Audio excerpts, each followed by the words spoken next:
Hello, everybody. Welcome to the Energy News Beat podcast. My name's Stu Turley, President and CEO of the Sandstone Group. I got us an action-packed podcast today. I'll tell you what, this is kind of cool. I had a LinkedIn contact, Will Reese, reach out to me and do an introduction. And I just want to give Will a thank you and a shout out here. I've got Tim Kaelin, and I mean, we're going to have a fantastic talk. Tim is the Renewable Energy Management CEO. Welcome. I do appreciate you, and thanks for stopping by the podcast. Thanks a lot, Stu. I really appreciate it. I'll tell you, I'm going to do a little inside baseball here because if anybody goes to your LinkedIn, I got really tickled. You've got former CIA on there, and I about threw up. And I'm like, is this a joke from Will? And I love your response. Well, yeah, it is not a joke. I was there for 12 years. I went overseas a lot, traveled about 30% of the time, 30 different countries, had a great time. I did not shoot anybody, I promise. I almost got shot at a few times, but those are different stories. Oh, yeah. But yeah, it was a great, it was a great group of people at that time, which was the late 80s and the early 90s. And, and I thought we accomplished a lot. So I'm proud of the current CIA, there's some questions there, but at that time, it's the greatest group of people. Yeah, it's like people are, that's one of those that people are like, okay. Yeah. But hey, let's talk about your current gig as the CEO of Rational. We were kind of chit-chatting a little earlier today, and that's pretty exciting about what you got going on over there. Tell us what that is. Yeah, I mean, basically, I was actually focused on something else entirely, a different aspect of renewable energy. And I'm thinking, okay, well, now we need some batteries. Let's see what we can find. And I did research on utility scale batteries. There aren't any. They're all so expensive that they're beyond being profitable. So I focused on that because it's a huge market gap. I mean, basically, the unsubsidized world needs these batteries. So we've started this company, and we're about ready to start building a battery. Nice. We've got literally some of the best people in the world, some of the best scientists, some of the best engineers, lined up to work on this and put together a battery that is cheap enough to actually be profitable for renewable energy. Without subsidies, because that's a hot button. Without subsidies, the current market is vapor locked at that higher level, because if they do anything different, their profits from subsidies go down. So they're kind of in middle-sized companies, and they're going to stay there. Right. Nobody's trying to make them cheap. And that's what the market needs. Anybody that's listened to the podcast more than 5 minutes knows that I really like the humanitarian aspect. We have to deliver the lowest kilowatt per hour to all citizens of the planet with the least amount of impact on the environment and truly sustainable. Well, truly sustainable, as you and I talked about, is you can't print money. You just nailed a home run right there. And another CEO that I truly enjoy working with is Deborah Wald over at Green Lily. And she has the same thing. She has energy, but not in storage, but in other ways of sustainable, true, renewable energy. And so this is really exciting.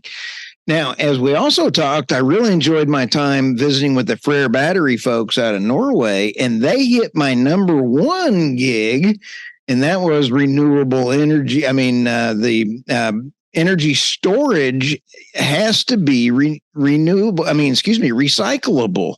How's your technology work there? Well, actually, we're kind of fortunate coming in at this stage of battery production.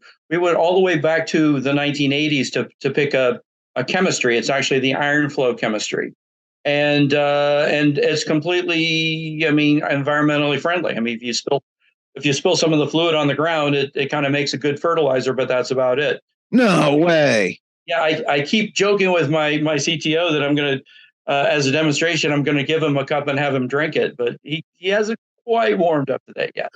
So, wow, that is cool. Now, be careful what you threaten because Chris he's the CEO over at Liberty Frac. He really has influenced me on getting into the humanitarian aspect. He had all the frac fluid for his oil field service company, and he lined up his employees and said, "Drink." Yeah, no, I'm serious. It should be drinkable. And he was the first one. I will be the first one. Yeah, and I love that. That is so cool. Okay, so the demonstration will be it is mildly acidic. So I'm going to drop some Tums in there to it's actually less acid than your stomach. So Tums should neutralize the acid and right down. It'll probably taste really bad though. This may not only be a renewable battery source, it might be the cure for cancer, and I'll tell you why. Cancer does not like acid.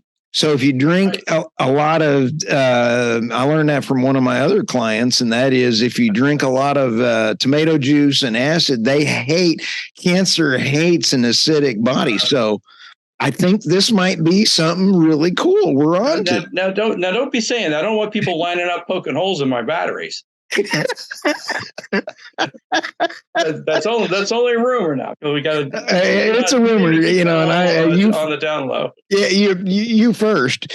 But I am so excited about this conversation because we have to do that now. Your numbers, when you Tim, when we were talking just a second ago about your numbers, you said the numbers don't make sense. Can we go through some of those numbers real quick? Because it was how many kilowatt per megawatt hour. I mean, you had those down to a science, and I'd kind of like to see what those are.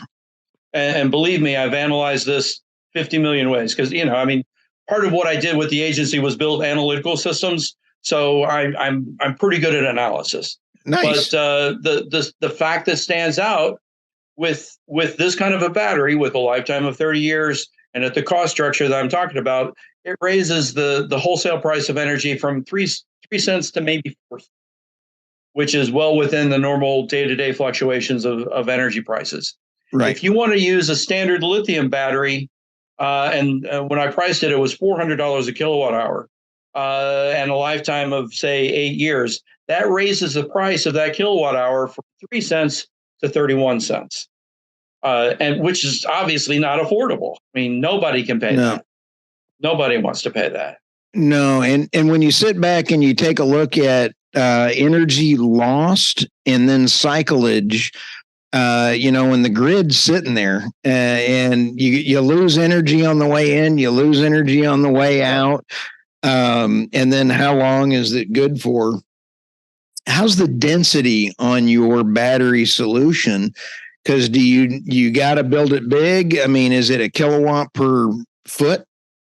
Well, this is a battery that's made for utility scale stuff, right? To fit with solar farms. And solar farms are generally on 1,000 acres or whatever. Right. And these are the container will be a shipping container, a standard shipping container, and we may need 1,000 of these in a stack to back up a good sized solar farm.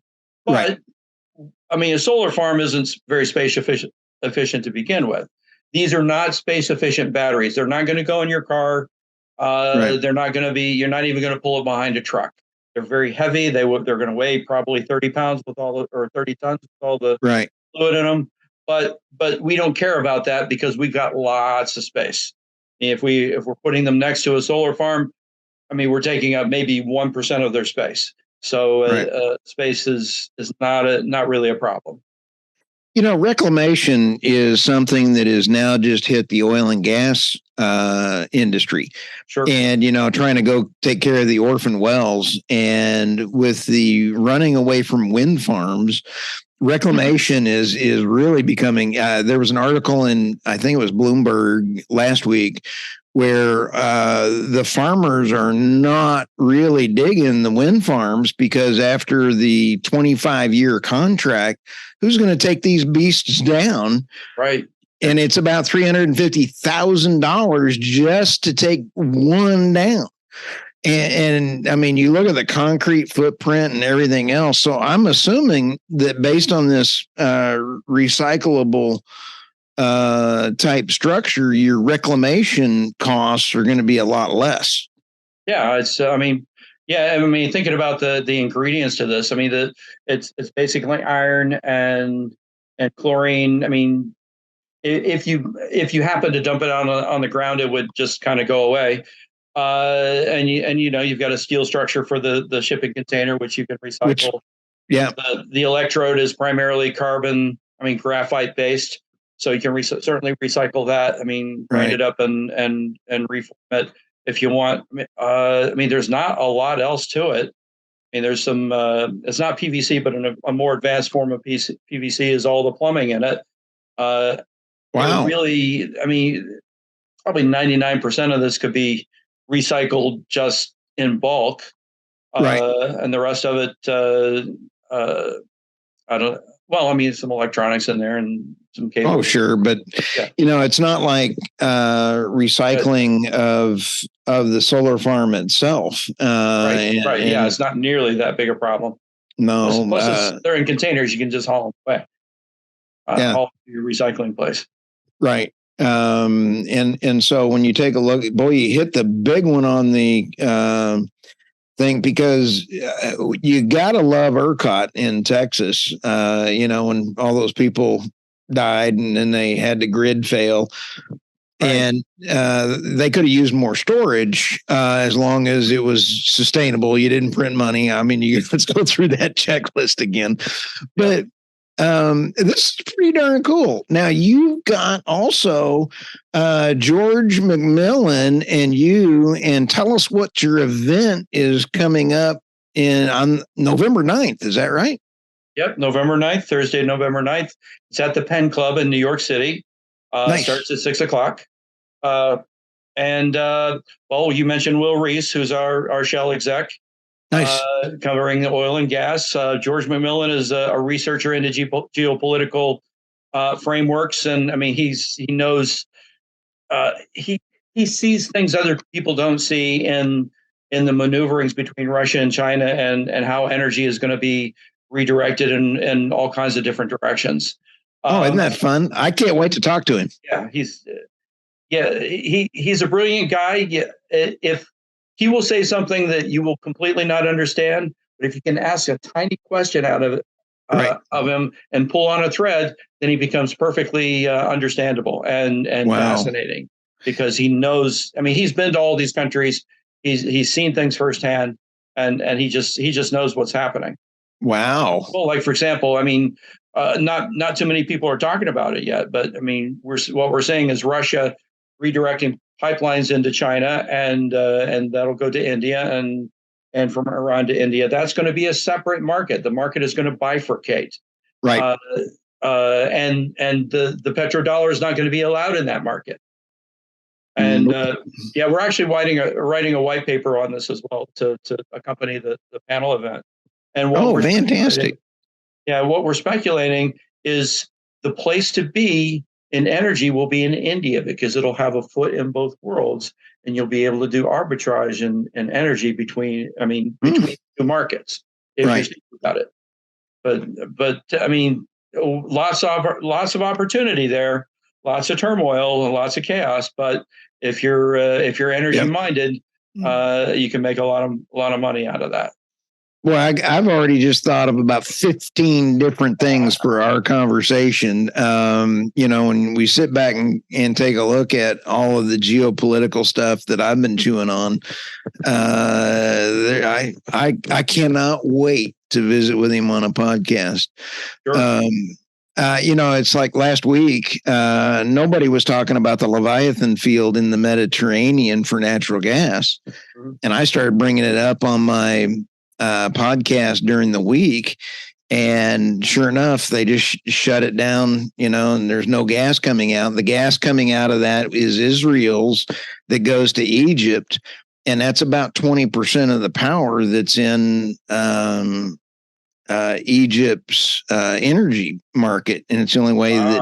And I got that from Dr. Robert Brooks, who turned me on to that. And then I've been talking about the Mediterranean, that area, for about 3 years. So Yeah, we as a group, and I can't wait to talk to George because people think of oil and that's all there is to the market. It's Right. oil, it's gas, it's renewables, it's solar, Sure. it's what you're trying to do with storage. You cannot mention energy without talking about all of it. Right, and that's true. And a natural market would be all of those competing with each other, Right. not subsidies doing this and subsidies doing that, and everybody pulling in different directions. The energy is energy. Energy is Right. wealth, and the more wealth you can produce, the better. Now, renewable energy is renewable wealth. Obviously, it would be nice if we could actually make an undisrupted market, undisrupted by subsidies in this case, that makes renewable energy the cheapest that it can possibly be, which Right. I mean is not happening just yet.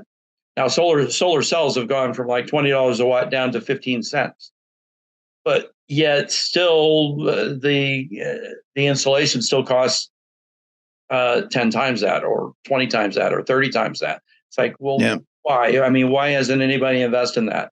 Well, that's because the subsidies make it more profitable to build more expensive systems. All right. We're not going right now. We have 24,000 permits waiting for solar and wind that are bogged down. And last year we had 8,000. So the Biden administration's not doing the renewable sector any good. So getting the regulatory, it's really legislation through regulation is be careful who you vote for. Yeah, very true. And so when you take a look at that, Dan Bongino's a nut. And so, he calls the Inflation Reduction Act a porculus bill. Yeah. And so I'm sure your solution with the battery storage would fit for that funding. Yeah, I mean, our goal is to do things without subsidies, but if there's money on the table, I mean, we're going to scrape it off. I mean, what businessman wouldn't? Free money is free money. I mean, that's not my goal, but if it's a windfall, it's a windfall. But going back to what you said a minute ago, I read in the New York Times 8,000 solar projects waiting to be connected to the grid, and it may very well be 24,000 this year. Right. The problem is that connecting those to the grid is a nightmare because they fluctuate so much during the day, which is why you need the batteries. Right. So we think that when we get our battery ready to go and it is profitable and it is cheap, that we can start connecting those guys. And I mean, that's a hyper growth strategy right there. Right. If I was Elon, and I think I'm better looking than Elon, so in case much better. Oh yeah, I'm a legend in my own mind. But if we sit back and kind of go, if we had the money, you and I could just pull a trigger. It would still take you a while because of the regulatory process in building the plants. Correct? Yes. Fortunately, we have on our board of advisors the best attorney in the country, in my opinion. Nice. I mean, yeah, she was involved in every solar energy or solar farm in Nevada over the past few years. And Cool. She's an expert on the regulatory environment and the interface to California, and she's going to be our guide in that. So what we're hoping is that the regulatory rules that apply to solar farms will accommodate a battery solution on the same premises, because it really is kind of the same thing. Yeah. It is. And, why have the renewable energy if it's not fiscally sustainable? Or in Texas, Texas is the number one wind producer and also oil and gas. Our energy is half of California and half of New York. And let's use everything. We got nuke, we got coal, we got natural gas. Doesn't matter to me. I am energy agnostic as long as it has that little checkbox. And you should be. I mean, there's no reason not to be. Right. One of the things that we've been looking at in our white paper are the projections. And there's a radical shift between projections in 2013 in 2021, because Mhm. 2013, the projections are a much higher level of worldwide consumption of energy and a much higher consumption of coal. The 2021 projections, which I consider to be wishful thinking, shows, well, first of all, the total world consumption is less for some reason, and it shows coal decreasing until 2050. It's like, well, there's nothing in the world that is indicating that coal will decrease. As a matter of fact, China just announced that they're putting in 100 gigawatts of new coal energy, or new coal-fired plants. 300, 300, yeah, 300 plants. It is already permitted. That is already permitted, and they're putting in more. And more to come, exactly. So they're not going to make their net zero promises, and probably nobody else is. And now think about what happens if we try to impose net zero on the developing world. They're going to look at us kind of funny, and they're going to say, well, you had the opportunity to build your economy based on cheap energy, and you want us to put up with this crap? No, we're going to go out and buy coal. We don't care what you say. And by the way, if you try and impose this on us, we're going to go to the other market between Russia and China, and we're going to do business with them and screw you. Their words. What are the words? Energy apartheid. I love it. I mean, this is already happening. They're going to rebel. They're not going to try to hit net zero unless renewable energy happens to be the cheapest source. Have you been listening to my podcast? Have you been listening to my podcast? Oh, yeah, I'm just kidding. Yes, every day. Oh yeah, well, I'll pay you later. Of course. But I just releasing, the staff is getting ready to release my interview with the Secretary General of the African Petroleum Producers Organization. It's the OPEC of Africa. There are 18 different countries in it, and they're fed up. And they are fed up. And I mean, and they should be. I want our platform to really go after this and let people know that Africans deserve to use their resources. Right. And this would be something that it'd be fantastic to spin up and then get over to Africa on this kind of a thing. But I was sitting in one of the Financial Policy Council's events a few years ago when this actually hit me. And the event was about storage, and it was talking about storage of energy, storage of data, storage of other things. And I'm thinking, and it occurred to me at that point, you only store things that are valuable. If you're storing energy, that is a form of currency. That is wealth. That is something that's valuable. And that applies across the table, and it's very inflation resistant. This energy. There is no GDP growth without a growth in energy. It just doesn't happen. And George comments on that all the time. I mean, there's a very direct correlation between economic growth and energy use. And who the hell wants to go backwards? I mean, why would you want to? No, and it is fairly disgusting that we take energy for granted. I mean, people run over to the wall and they think it's going to work all the time. Right. It's not. So, okay. I'm getting really excited about getting to watch your event coming around the corner in New York. What day is it? It is November the 9th. That is a Thursday. Okay. And in person or online? It is in person. In person. Great. Yep. It's at the Penn Club. In Midtown New York, in the Tarnopol Room. And what time does it start?